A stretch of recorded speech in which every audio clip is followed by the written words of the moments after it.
Have a kitten, have a kitten এটা একটা phrase, এটা হচ্ছে ইনফর্মাল ফ্রেজ।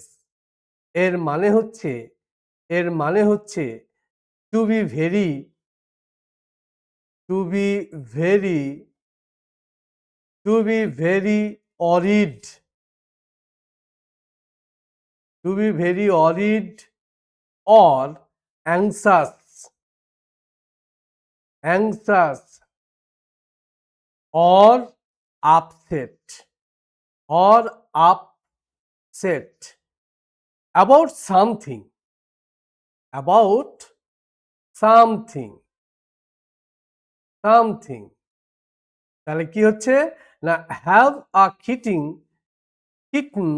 এর মানে হচ্ছে to be very worried or anxious or upset about something। তাহলে এটার মানে আমরা জেনে নিলাম। এবার মানে হচ্ছে টু পেট কিটেন, টু পেট কিটেন এটার মানে কি? টু পেট কিটিং মানে হচ্ছে, এর অর্থ হলো, এর লিটারালি মিনিং হচ্ছে not, it is not a idiomatic phrase. এটার অর্থ হলো বিড়ালকে আদর করা। এটার অর্থ হলো বিড়ালকে আদর করা। হ্যাঁ, এটার অর্থ হলো আদর করা, বিড়ালকে আদর করা। আর বি ওরিড মানে এখানে দুঃখিত হওয়া বা ভেরি অ্যাংসাস বা আপসেট, এটা তো আমরা জেনেই গেছি। And number 3, to have successful outcome.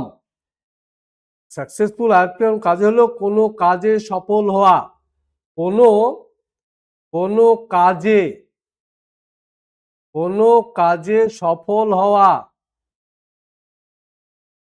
সফল হওয়া, কোনো কাজে সফল হওয়া। To have a successful outcome. And to be very carefree, to be very carefree এর মানে কি? এর মানে হচ্ছে দুশ্চিন্তায় থাকা। এর মানে হলো দুশ্চিন্তায়, হ্যাঁ, এর মানে হলো দুশ্চিন্তায় থাকা, দুশ্চিন্তায় দুশ্চিন্তায় মগ্ন থাকা বা যুক্ত থাকা। হ্যাঁ, এর মানে হচ্ছে যুক্ত থাকা। তাহলে আমাদের পারফেক্ট অ্যান্সারটা কোনটা হচ্ছে?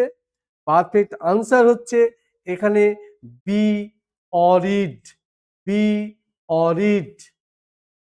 আবার বলি, have a kitten, have a kitten মানে হচ্ছে to be very worried, anxious or upset about something. To pet kittens মানে হচ্ছে ডোমেস্টিক যে বিড়ালের বাচ্চা তাকে আদর করা, আদর করা। আর বি অরিড মানে হচ্ছে very অরিড, anxious, upset. To have successful outcome কোনো কাজে সফল হওয়া।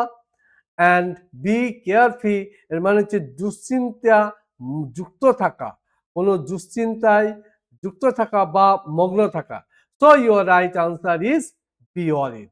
ভিডিওটি লাইক করবে, শেয়ার করবে এবং এই ধরনের ইডিয়ামস ফ্রেজ এর টোটাল মিনিং পেতে বেল আইকনটি প্রেস করে দেবে এবং ভালো করে বুঝে নেবে।